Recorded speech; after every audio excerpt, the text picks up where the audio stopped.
Eu acho que a escuta foi um processo importante para que todos nós, deputados e deputadas, pudéssemos ter a real dimensão, né, de um projeto que eu já sabia, já denunciava, mas foi trazido institucionalmente aqui à casa, projetos que não foram feitos, né, organizados com a escuta das entidades sindicais, ou seja, um projeto que mexe com quase 500 mil de pessoas e que não teve a participação dessas pessoas. Como é que se faz política sem a participação das pessoas diretamente envolvidas?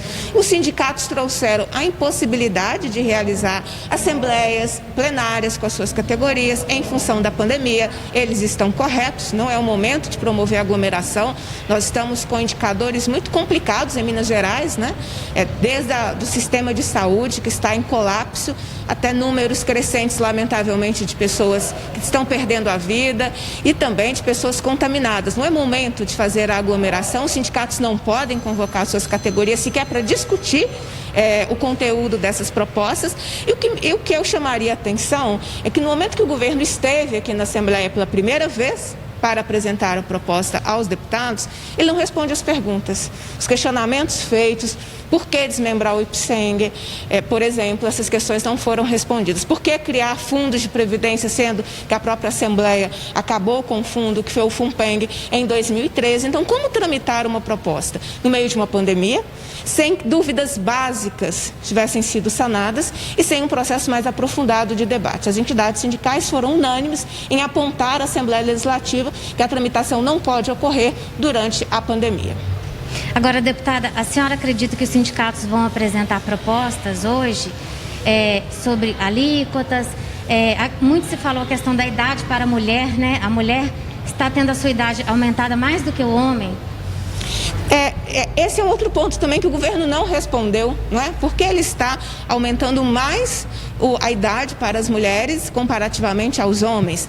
Uma informação que ela é importante da reforma feita nacionalmente, que foi a justificativa do governo, né, para encaminhar o projeto e a PEC aqui para a Assembleia, a única obrigatoriedade do Estado é fazer a alteração de alíquotas. Ou seja, o governo não precisa destruir a aposentadoria específica das professoras, acabar com a aposentadoria por invalidez, porque ele está acabando no projeto, ele não precisa desmembrar o IPSENG, ele não precisa acabar com a previdência complementar de natureza pública, instituindo aí um processo que é o sistema financeiro privado que vai lucrar com a previdência complementar. Nada disso é obrigatório para ser feito no Estado. Então, se ele apresentou esse conteúdo na PEC, no projeto de lei complementar, foi por uma opção política.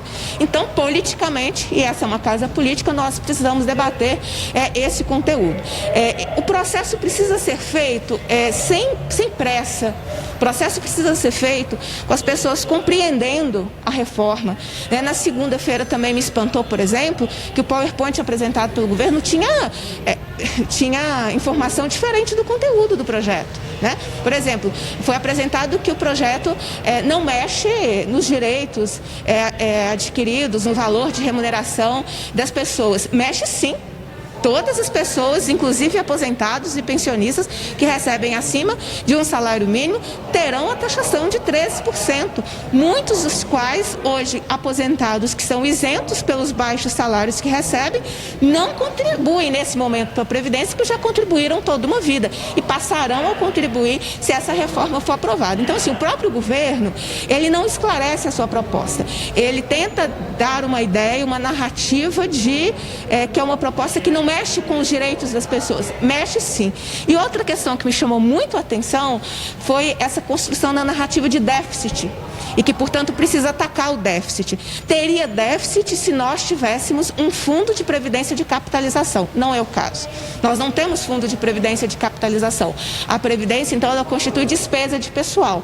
Nós deveríamos, aqui, a partir de iniciativas do próprio governo do Estado, estar discutindo uma reforma tributária, para ver como que a gente melhora a arrecadação do Estado e não atacando os servidores e tentando fazer economia nas costas de quem ganha pouco, porque é isso que vai acontecer, tirando o dinheiro, né, do provento do trabalhador, do servidor, que o Estado vai fazer a economia que está apontando aí nos números.